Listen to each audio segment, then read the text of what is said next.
الحمد لله نحمده ونستعينه ونستغفره ونؤمن به ونتوكل عليه ونعوذ بالله من شرور أنفسنا ومن سيئات أعمالنا من يهده الله فلا مضل له ومن يضلله فلا هادي له ونشهد أن لا إله إلا الله وحده لا شريك له ونشهد أن سيدنا ومولانا محمدا عبده ورسوله صلى الله عليه وعلى آله وأصحابه وسلم تسليما كثيرا أما بعد فأعوذ بالله من الشيطان الرجيم بسم الله الرحمن الرحيم إذ يقول لصاحبه لا تحزن إن الله معنا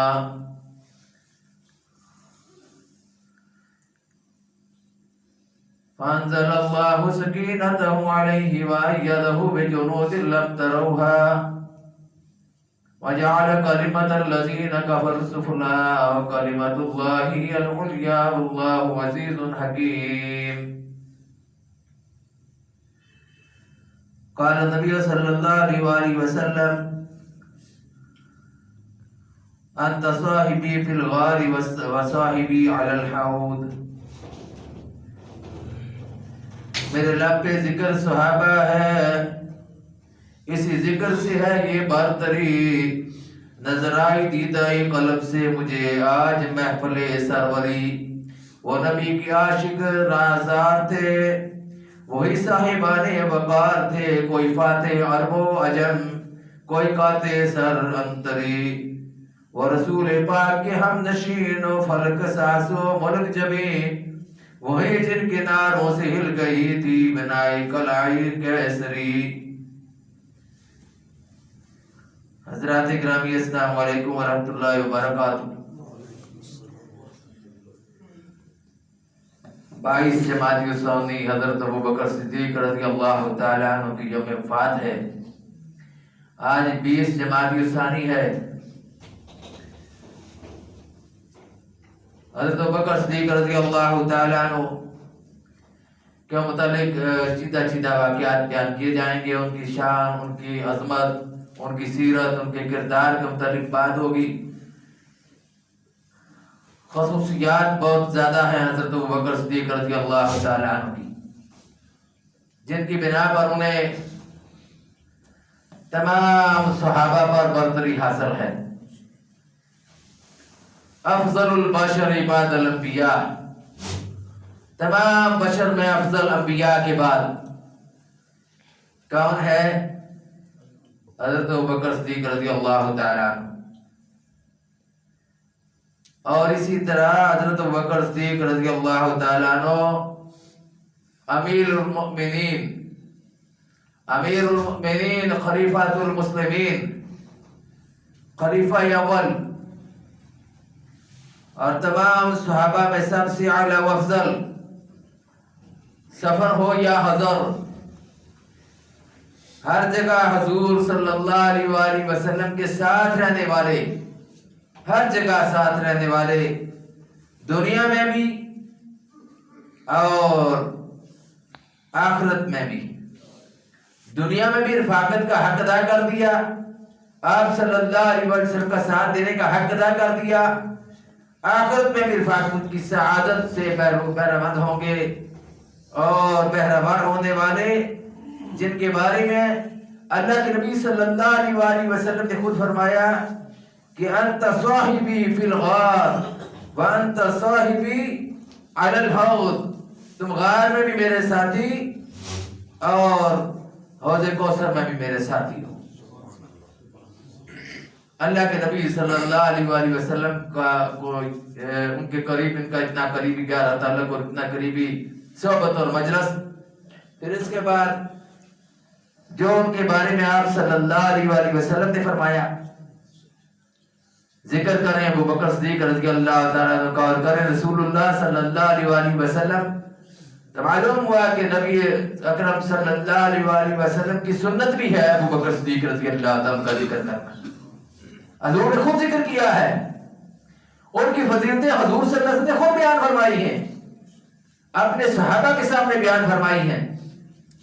وہ وقت ایک موقع پر جب حضور صلی اللہ علیہ وسلم نے فرمایا کہ جن لوگوں کے مجھ پر احسانات ہیں، جن لوگوں کے مجھ پر احسانات ہیں، ہم نے ہر ایک کا بدلہ چکا دیا، ہر ایک کا بدلہ چکا دیا، لیکن ابو بکر کے احسانات کا بدلہ قیامت کے دن اللہ تعالیٰ ہی پورا اس کو دے گا۔ سبحان اللہ، ابو بکر کو اس کا بدلہ اللہ تعالیٰ ہی قیامت کے دن پورا دے گا۔ فرمایا ابو بکر کے مال نے مجھے نفع پہنچایا، ذاتی نفع نہیں، دین کا نفع۔ ابو بکر کے مال نے مجھے نفع پہنچایا، کسی کے مال نے اتنا نفع نہیں پہنچایا جتنا ابو بکر کے مال نے نفع پہنچایا۔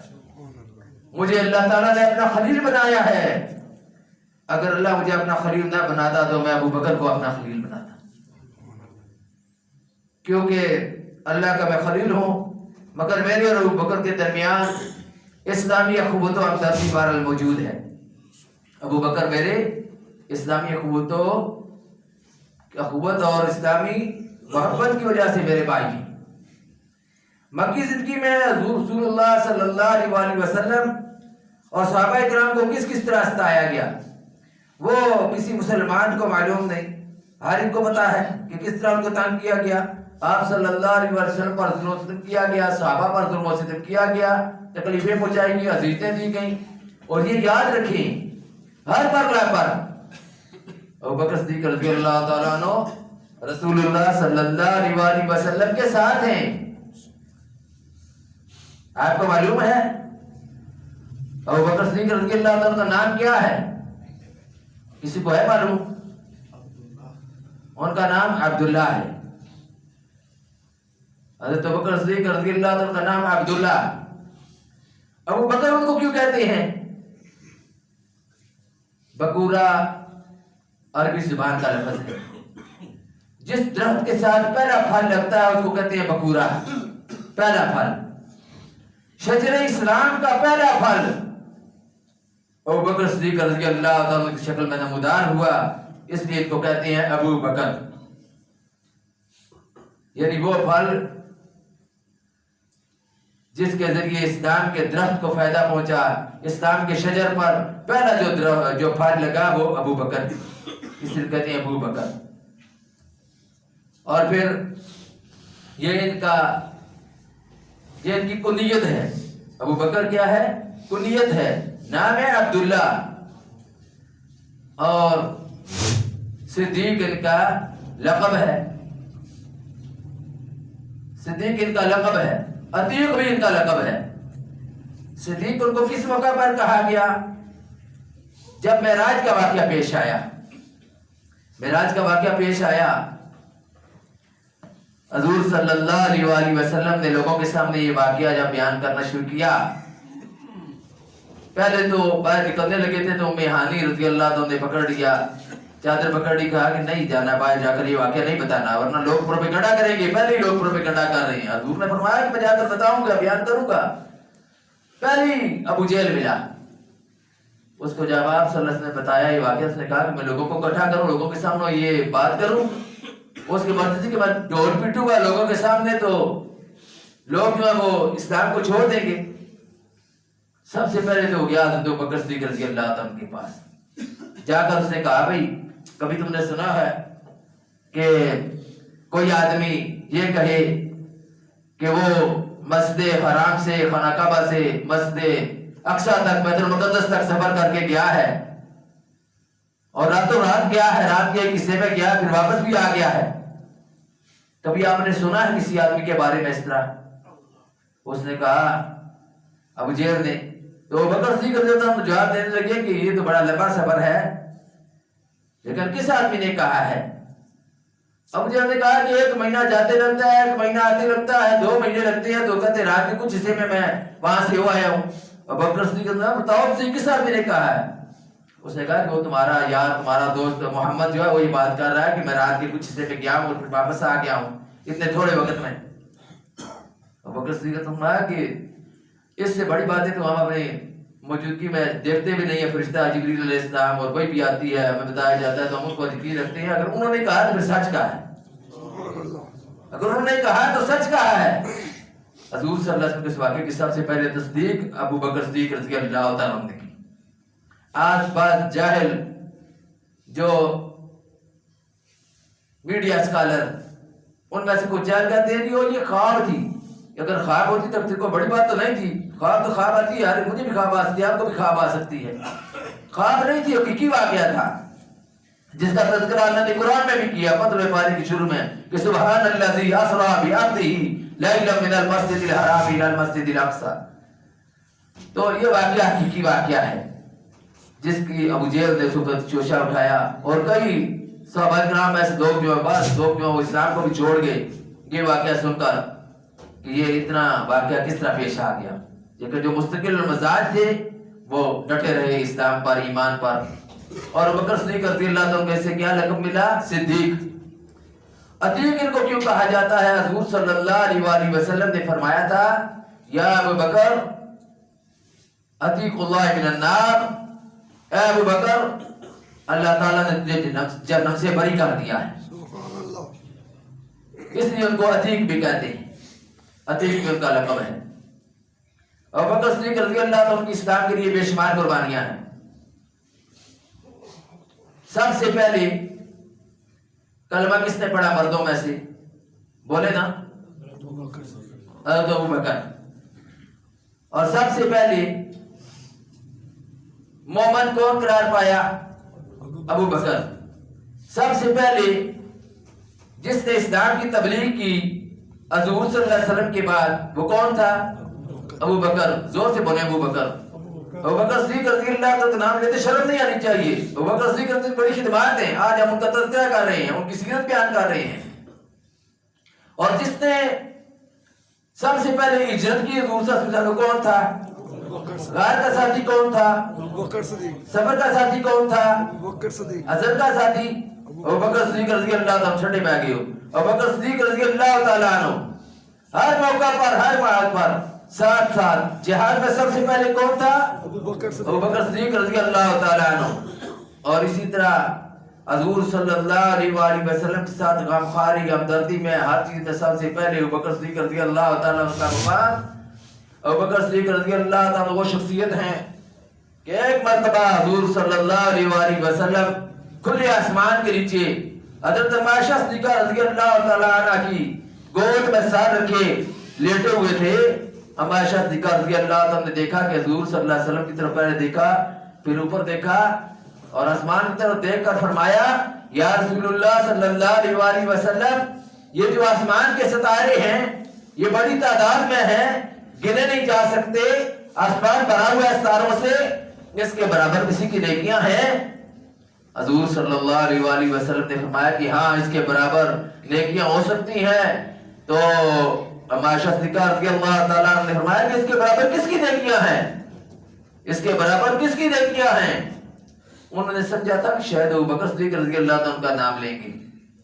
حضور صلی اللہ علیہ وسلم نے فرمایا کہ اس کے برابر حضرت عمر رضی اللہ عنہ کی نیکیاں ہیں. سبحان اللہ. اس کے برابر عمر رضی اللہ عنہ کی نیکیاں ہیں.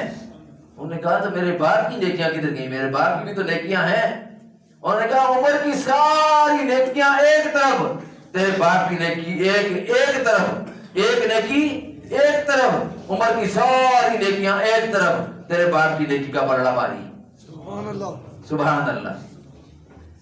علماء محدثین اور یہ لوگ جو ہیں سے نیکی وہ غار سور کی نیکی دی، جس غار میں حضور صلی اللہ علیہ وسلم ساتھ ابو بکر صدیق رضی اللہ عنہ نے وقت گزارا. اس وقت کوئی بھی ساتھ نہیں تھا سوائے ابو بکر صدیق رضی اللہ تعالیٰ عنہ کے. پھر وہ منظر بھی اس آسمان نے دیکھا اور اس زمین نے دیکھا کہ اس زمین سے نبی کے پاؤں اٹھے ہوئے ہیں. نبی کے پاؤں، نبی کو کس نے اٹھایا ہوا ہے؟ ابو بکر صدیق رضی اللہ تعالیٰ. وہ موقع بھی پیش آیا. وَمَا أَرْسَلْنَاكَ إِلَّا رَحْمَةً لِلْعَالَمِينَ. سارے جہانوں کی رحمت کو ابو بکر نے اپنے کندھوں پر اٹھایا ہوا ہے. سبحان اللہ. آپ کو غار کے اندر ان کو لے کر جانے کی تیاری کر رہے ہیں، اوپر پہلے لے کر گئے اپنے قدموں پر اٹھا کر. جب جا رہے ہیں ہجرت کے موقع پر اس وقت بھی عجیب معاملہ ہے. ابو بکر صدیق رضی اللہ تعالیٰ عنہ کہیں اپنی اونٹنی آگے کرتے ہیں، سواری آگے کرتے ہیں، کہیں پیچھے کرتے ہیں.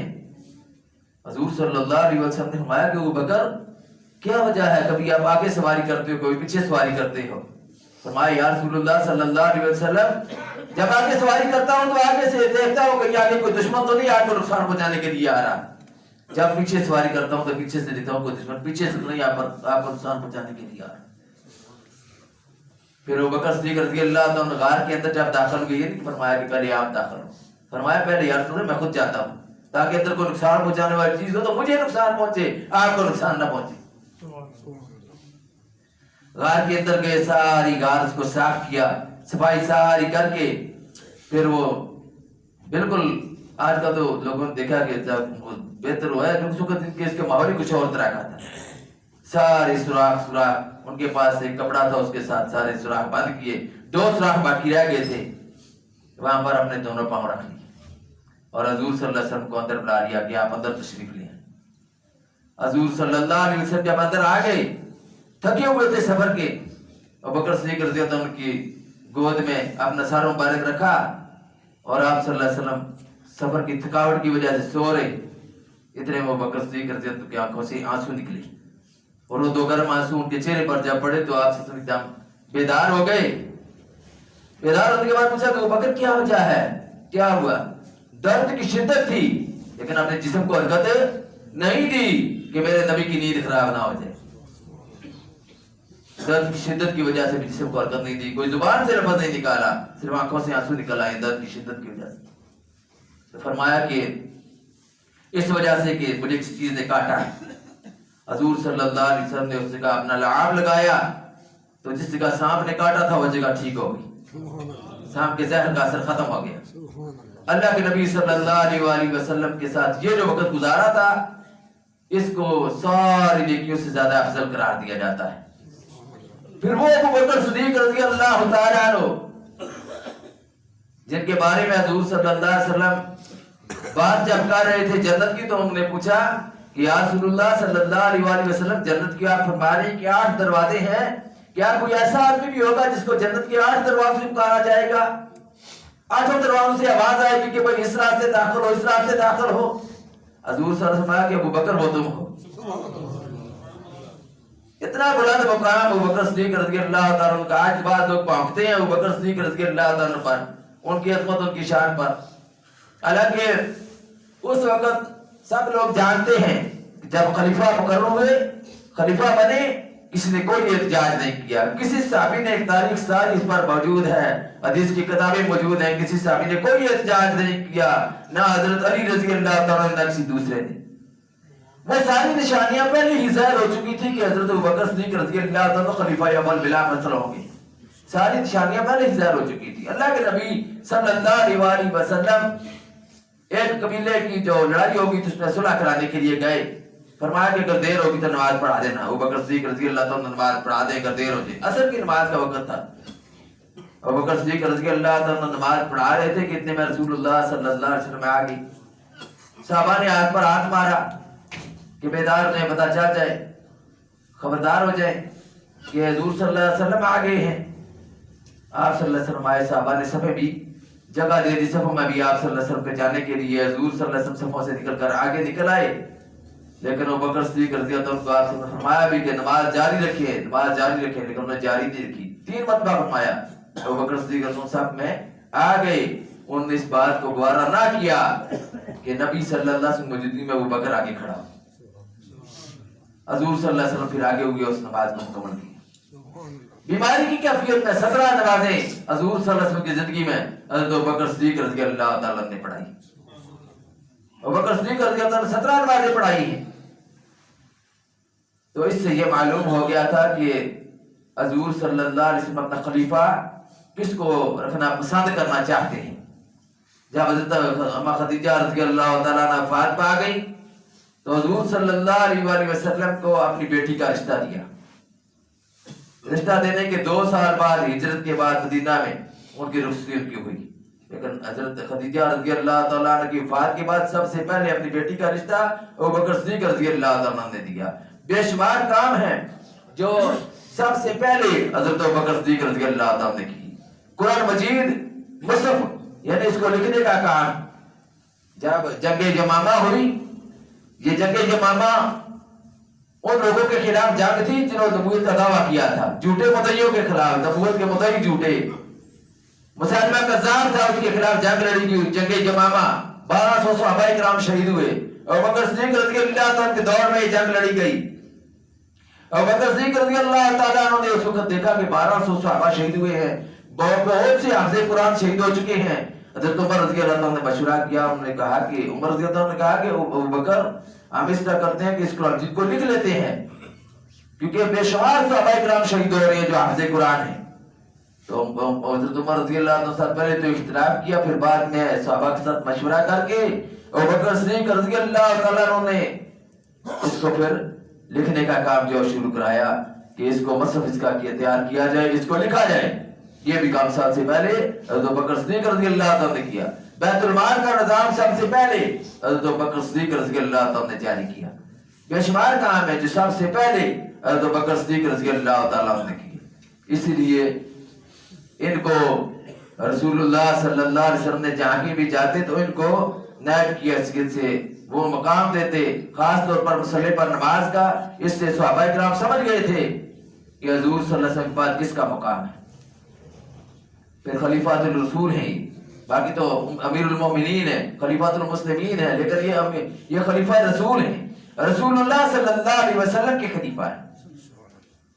یہ بھی ان کا ایک بہت بڑا مقام ہے۔ پھر حضرت ابو بکر صدیق رضی اللہ تعالیٰ عنہ ایک دن گزر رہے تھے، حضرت علی رضی اللہ تعالیٰ عنہ بیٹھے ہوئے تھے، ان کے پاس دیکھے تو حضرت علی نے ان کو دیکھا تو دیکھ کر ہنسنے لگے اور آگے چلے گئے۔ حضرت علی رضی اللہ عنہ نے فرمایا کہ ابو بکر کیوں ہنستے ہو، ہنستے کیوں ہیں؟ ابو بکر صدیق فرماتے ہیں کہ میں اس لیے ہنس رہا ہوں کہ حضور صلی اللہ علیہ وسلم نے فرمایا تھا کہ علی جو ہے جنت کی ٹکٹیں تقسیم کرے گا۔ حضرت علی رضی اللہ عنہ نے فرمایا کہ آپ نے پوری بات نہیں سنی، حضور نے فرمایا تھا کہ جو ابو بکر کے ساتھ محبت کرے گا علی ان کو ٹکٹیں تقسیم کرے گا، جنت کی ٹکٹیں ان کو تقسیم کرے گا جو ابو بکر کے ساتھ محبت کرے گا۔ یاد رکھیں صحابہ کرام کے ساتھ محبت ہمارے ایمان کا تقاضا ہے۔ حضور صلی اللہ علیہ وسلم نے فرمایا تھا کہ اللہ فی اصحابی، میرے صحابہ کے بارے میں اللہ سے ڈرنا۔ لا تتخذوهم من بعد غرضا فمن احبهم فبحبي احبهم ومن ابغضهم فببغضي ابغضهم۔ جس نے ان سے کے ساتھ بغض کیا اس نے میرے ساتھ بغض کیا، جس نے میرے ساتھ بغض کیا اس نے اللہ کے ساتھ بغض کیا، اور جس نے اللہ کے ساتھ بغض کیا وہ اللہ کی پکڑ میں آ جائے گا۔ فرمایا جس نے ان کے ساتھ محبت کی اس نے میرے ساتھ محبت کی، اور جس نے میرے ساتھ محبت کی اس نے اللہ کے ساتھ محبت کی۔ تو ابو بکر صدیق رضی اللہ تعالیٰ عنہ ان صحابہ کرام میں سے ہیں جو تمام صحابہ کرام میں سب سے افضل مقام پانے والے لوگ ہیں، بلکہ ان کا معاملہ تو کوئی بھی نہیں ہے۔ جب جنگ تبوک کا واقعہ پیش آیا، جنگ تو یہ نہیں ہوئی تھی، واپس آ گئے تھے، غزوہ تھا جو اس موقع پر حضور صلی اللہ علیہ وسلم نے اپیل کی تھی، مسجد میں چندہ کی اپیل کی تھی، بھائی لے آؤ جو کچھ بھی سامان ہے۔ آج پھر مقابلہ، ابو بکر صدیق رضی اللہ عنہ سے پہلے عمر رضی اللہ عنہ آگے اپنے گھر کا آدھا سامان لے کر، جب وہ گھر اپنے آدھا سامان لے کر آگے تو بڑے خوش تھے کہ میں آج ابو بکر سے زیادہ مال لے آیا ہوں۔ لیکن جب ابو بکر صدیق رضی اللہ تعالیٰ عنہ آئے تو حضور صلی اللہ علیہ وسلم نے پوچھا کہ ابو بکر سامان تو لے آئے ہو، گھر والوں کے لیے بھی کچھ چھوڑا ہے؟ فرمایا گھر والوں کے لیے اللہ اور اس کے رسول صلی اللہ علیہ وسلم کا نام چھوڑ کر آیا۔ سبحان اللہ۔ علامہ اقبال رحمۃ اللہ علیہ نے اس کی بڑی زبردست الفاظ میں شعر لکھا ہے، فرمایا کہ پروانے کو شمع ہے بلبل کو پھول بس، صدیق کے لیے ہے خدا کا رسول بس۔ ابو بکر صدیق رضی اللہ عنہ کو اتنی محبت تھی حضور صلی اللہ علیہ وسلم کے ساتھ، پھر صحابہ کرام ان نیکیوں میں ایک دوسرے سے بڑھنے کی کوشش کرتے تھے کہ ہم اس نیکی میں بڑھ جائیں، اس نیکی میں بڑھ جائیں۔ اس دن بھی مقابلہ تھا، عمر رضی اللہ عنہ خوش تھے کہ میں آج نمبر لے جاؤں گا۔ پھر عمر رضی اللہ عنہ خود حضرت ابو بکر صدیق رضی اللہ عنہ کو فرمایا کرتے تھے کہ ابو بکر وہ ایک نیکی جو غارے سور والی نیکی ہے، غار والی جو نیکی ہے نا، وہ مجھے دے دو، میری ساری نیکیاں لے لو، میری ساری نیکیاں لے لو۔ تو وہ جو پہلے واقعہ بیان کیا کہ حضرت عمر رضی اللہ عنہ کے بارے میں جب ہمارے شخص کرتے تو پوچھا کہ ستاروں کے برابر کی کسی نیکیاں، تو حضور فرمایا کہ ستاروں کے برابر عمر کی نیکیاں ہیں۔ ان کا میرے والد کی نیکیاں، فرمایا کہ عمر کی نیکیاں ساری ایک طرف، تیرے والد کی غار والی نیکی ایک طرف، اس کا پلڑا باری ہے۔ ہر لحاظ سے ابو بکر صدیق رضی اللہ تعالیٰ نے اسلام کے لیے قربانیاں دی ہیں. جنگ بدر میں بھی ساتھ ساتھ. جنگ احد کا وہ موقع تھا جب بعض صحابہ کرام جو واپس ہو گئے تھے, جب شور مچ گیا تھا کہ محمد شہید ہو گئے ہیں, نعوذ باللہ. لیکن اس وقت بھی جب تیروں کی بوچھار تھی, تلواریں چل رہی تھیں, اس وقت بھی ابو بکر صدیق رضی اللہ تعالیٰ عنہ حضور صلی اللہ علیہ وسلم کے دفاع کے لیے کھڑے تھے. اس وقت بھی دفاع کے لیے پاس کھڑے تھے. اس لیے ہر موقع پر, ہر محاذ پر, ہر مقام پر جدھر بھی آپ دیکھیں گے آپ کو ابو بکر نظر آئے گا. وہ ایک واقعہ جب قرآن جت کی آیت نازل ہوئی نا کہ نبی کی آواز سے اپنی آوازوں کو بلند نہ کرو, یہ ایسے جب نازل ہوئی تو اس کے بعد ابو بکر صدیق رضی اللہ تعالیٰ عنہ نے اپنی آواز بالکل اس طرح شروع کر دی, سرگوشی شروع کر کے بات کرتے تھے. آپ سرگوشی کرتے تھے اور آواز سے بات کرنی بند کر دی کہ کہیں میری کوئی گستاخی نہ ہو جائے نبی کی شان میں. پھر وہ موقع جب آپ صلی اللہ علیہ وسلم آیا کہ بھائی تھوڑا تھوڑا ملا کرو, کسی سے ملاقات کیا کرو, اس طرح کر کے محبت پیدا ہوتی ہے. ابو بکر صدیق رضی اللہ عنہ آئے, زور کی نماز پڑھی, پڑھ کر نماز چلے گئے. عصر کی نماز پڑھی, پڑھ کر نماز چلے گئے. مغرب کی نماز پڑھی, پڑھ کر چلے گئے. حضرت انس رضی اللہ تعالیٰ عنہ کو حضور صلی اللہ علیہ وسلم آیا کہ انس سے پتہ کرو ابو بکر کیوں نہیں بیٹھ, ان کا مطلب یہ تھا کہ بیٹھ نہیں رہے, نماز پڑھ کر چلے جاتے ہیں, بیٹھتے نہیں ہیں. تو جب پتہ کیا بلایا جا کر ابو بکر صدیق رضی اللہ عنہ کو, وہ دوڑتے ہوئے آ گئے. آئے جب حضور صلی اللہ علیہ وسلم خدمت میں تو حضور صلی اللہ علیہ وسلم آیا کہ آپ بیٹھتے کیوں نہیں ہو؟ فرمایا کہ آپ نے فرمایا تھا کہ کم بیٹھا کریں, وقفے کے ساتھ بیٹھا کریں, اس طرح محبت پیدا ہوتی ہے. میں باقی لوگوں کے لیے کہا تھا, آپ کے لیے یہ بات نہیں کی, آپ میرے پاس بیٹھا کرو. تو اس سے معلوم ہوتا ہے کہ ان کے دل کے اندر کتنی محبت تھی حضرت بکر صدیق رضی اللہ تعالیٰ عنہ کے لیے. اللہ ہمارے دلوں کے اندر بھی صحابہ کرام کے ساتھ محبت, الفت اور چاہت پیدا فرمائے, اور اللہ تعالیٰ ہمیں ان کے طریقے پر چلنے کی توفیق نصیب فرمائے. وآخر دعوانا الحمدللہ رب العالمین.